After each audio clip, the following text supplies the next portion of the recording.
നമസ്കാരം, ഏവർക്കും കെട്ടാങ്ങൽ ന്യൂസിലേക്ക് സ്വാഗതം. സംസ്ഥാനം തദ്ദേശ തെരഞ്ഞെടുപ്പിലേക്ക്.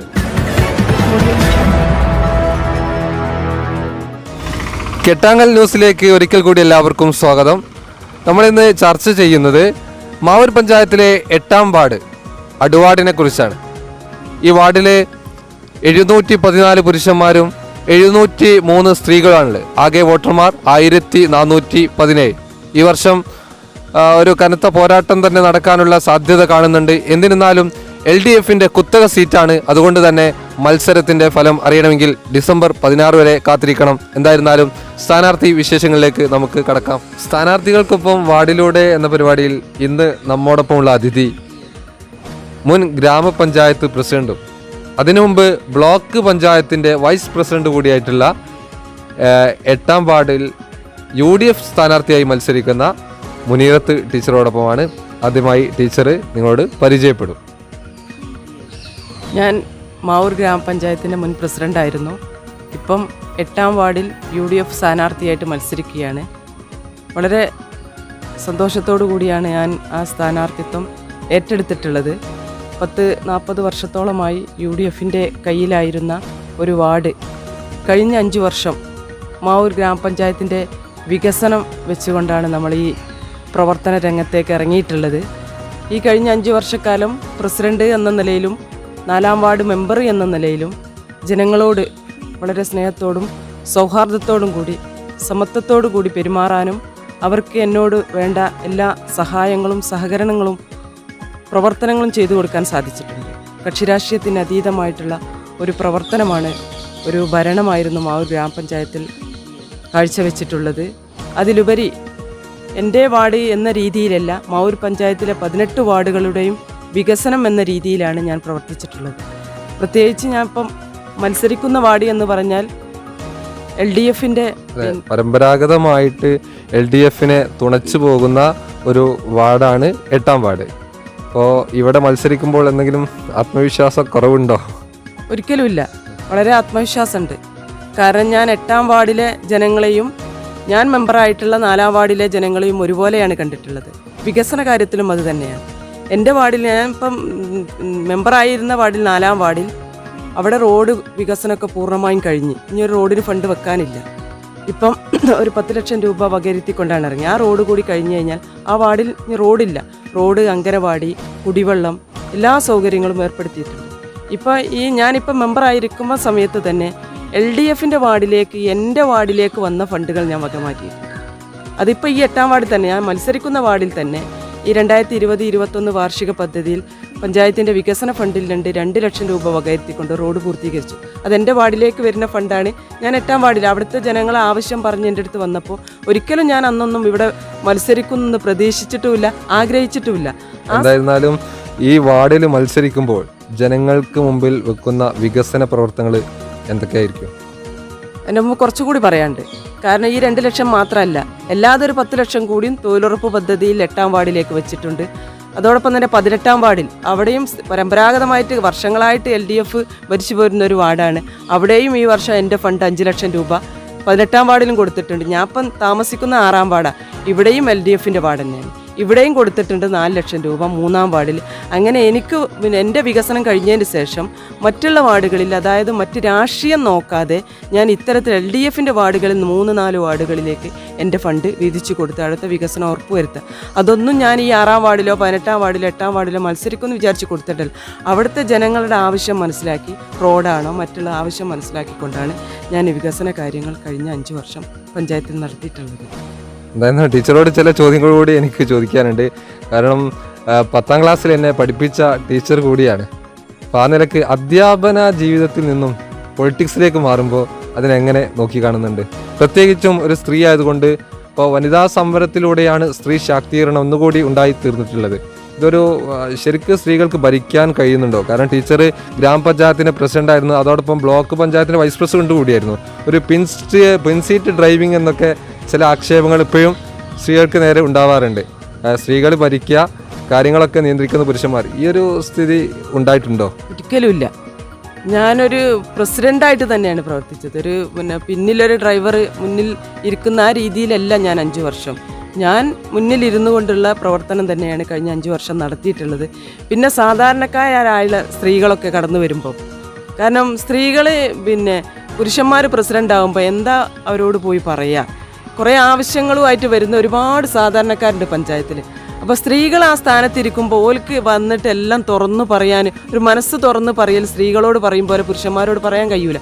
അങ്ങനെ ഒരുപാട് ആൾക്കാരുണ്ട് പല കാര്യങ്ങളുമായിട്ട് പലപ്പോഴും കയറി വന്നുകൊണ്ട് പറയുമ്പോൾ, ടീച്ചറെ നിങ്ങളോട് പറയുമ്പോൾ എനിക്കൊരു ആശ്വാസമാണ്, കുറേ കാര്യങ്ങൾ പറയാണ്, പറഞ്ഞു കഴിഞ്ഞാൽ തന്നെ ഒരു ആശ്വാസം കിട്ടുന്ന ഒരുപാട് ആൾക്കാരുണ്ട്.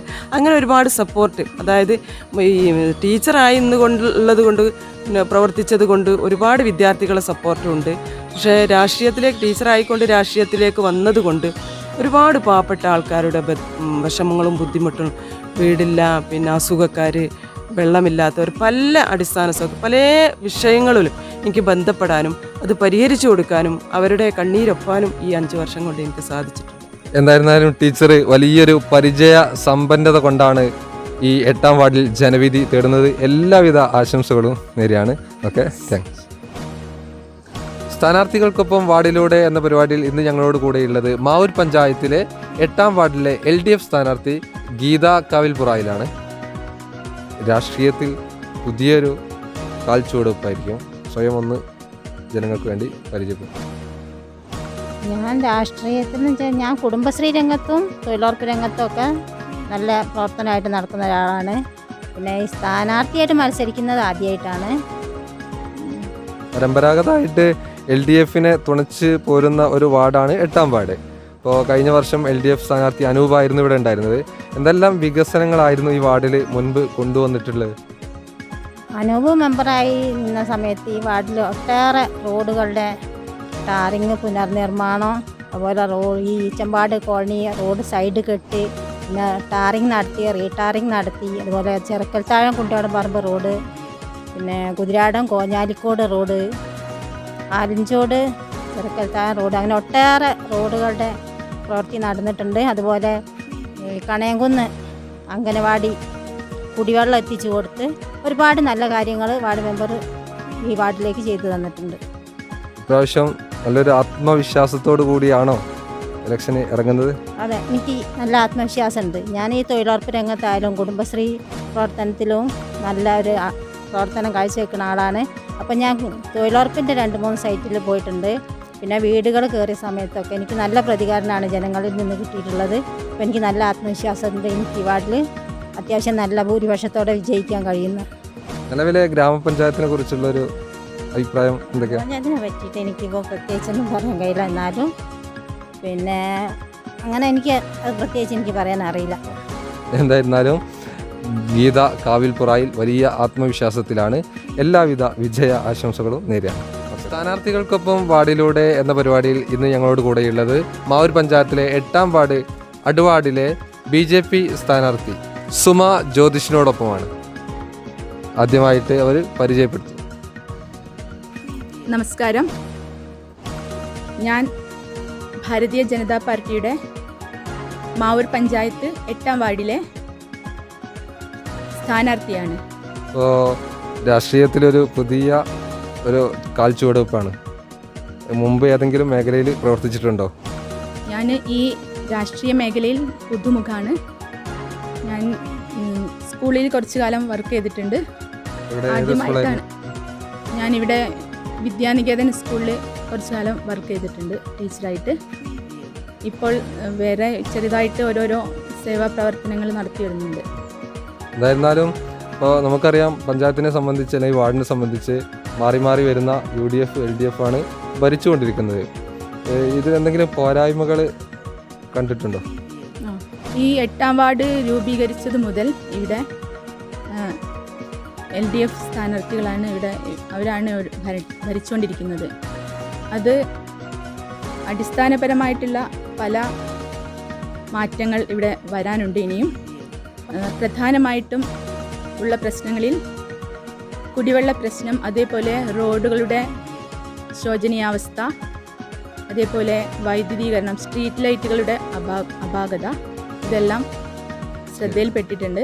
അത് ഉടൻ തന്നെ നമ്മുടെ ഈ ഭരണ മാറ്റത്തിൽ കൂടെ കൊണ്ടുവരാൻ ഞാൻ ആഗ്രഹിക്കുന്നുണ്ട്. എന്തെല്ലാം പദ്ധതികളാണ് ഈ വാർഡിലെ ജനങ്ങൾക്ക് വേണ്ടി നിങ്ങൾ മുന്നോട്ട് വെക്കുന്നത്? 8ാം വാർഡിലെ മുക്കിലും മൂലയിലും ഇപ്പോഴും വികസനമെത്താത്ത ഒരുപാട് ഏരിയകളുണ്ട്. നമ്മുടെ രാജ്യം ഭരിക്കുന്ന പ്രധാനമന്ത്രി ഗ്രാമങ്ങളുടെ വികസനത്തിനായി ഒരുപാട് കേന്ദ്രവിഹിതം ഇങ്ങോട്ട് നമുക്ക് നൽകുന്നുണ്ട്. അതിൽ പ്രധാനമായിട്ടും സഡക്ക് യോജന, രാം സഡക്ക് യോജന, അതേപോലെ സ്ട്രീറ്റ് ലൈറ്റുകളുടെ പദ്ധതിയായ ദീൻ ദയാൽ ഉജ്ജ്വല യോജന എന്നീ പദ്ധതികളും, അതേപോലെ തന്നെ സ്റ്റാർട്ടപ്പ് പദ്ധതികളും, യുവാക്കൾക്ക് തൊഴിൽ നേടാൻ, അതേപോലെ മുദ്രാ ലോണുകൾ, അങ്ങനെ ഒരുപാട് കേന്ദ്ര പദ്ധതികൾ ഇവിടേക്ക് എത്തിക്കപ്പെടുന്നുണ്ട്. നമ്മൾ താഴെ തട്ടിലേക്ക് എത്തിക്കാൻ നമ്മൾ അതിനു വേണ്ടിയിട്ട് അശ്രാന്തം പരിശ്രമിക്കേണ്ടതുണ്ട്. അതിന് നമ്മുടെ ഈ ഭരണത്തിലേക്കുള്ള നേട്ടങ്ങൾ കൊണ്ടുവരാൻ നമ്മുടെ ഭാരതീയ ജനതാ പാർട്ടിയുടെ അശ്രാന്ത പരിശ്രമം എന്തായിട്ടും ആവശ്യമാണ്. എന്തായിരുന്നാലും വലിയ ഒരു ആത്മവിശ്വാസം മത്സരിക്കുമ്പോൾ ഉണ്ടോ? തീർച്ചയായും ഉണ്ട്. നമ്മളിപ്പോൾ മാറിക്കൊണ്ടിരിക്കുന്ന ഒരു കാലഘട്ടമാണല്ലോ. ഇപ്പോൾ പ്രധാനമന്ത്രിയുടെ ഒരുപാട് 230 പദ്ധതികൾ അദ്ദേഹം നടപ്പിൽ വരുത്തിയിട്ടുണ്ട്. അത് ഓരോന്നായിട്ട് രാജ്യത്താകമാനം പടർന്ന് പന്തലിച്ചുകൊണ്ടിരിക്കുന്ന ഒരു പാർട്ടിയായിട്ട് BJP മാറിക്കൊണ്ടിരിക്കുന്നുണ്ട്. കേരളത്തിൽ അതിനെ ഇനി എങ്ങനെ ഉയർത്താൻ കഴിയും? അതിന് ആക്കം കൂട്ടാൻ പറ്റുന്ന ഒരുപാട് പദ്ധതികൾ, കേന്ദ്ര പദ്ധതികൾ ഇവിടേക്ക് എത്തിക്കുന്നുണ്ട്. അതിനായി ഒരുപാട് കേന്ദ്രവിഹിതം 40% സംസ്ഥാനത്തിന് ഇതിനുവേണ്ടി കൊടുക്കുന്നുണ്ട്. അത് നമ്മൾ താഴെ തട്ടിലേക്ക് എത്തിക്കാൻ വേണ്ടി നമ്മൾ അശ്രാന്തം പരിശ്രമിക്കുന്നതാണ്. എന്തായിരുന്നാലും സുമ ജ്യോതിഷ് വലിയ ആത്മവിശ്വാസത്തിലാണ്. എല്ലാവിധ ആശംസകളും.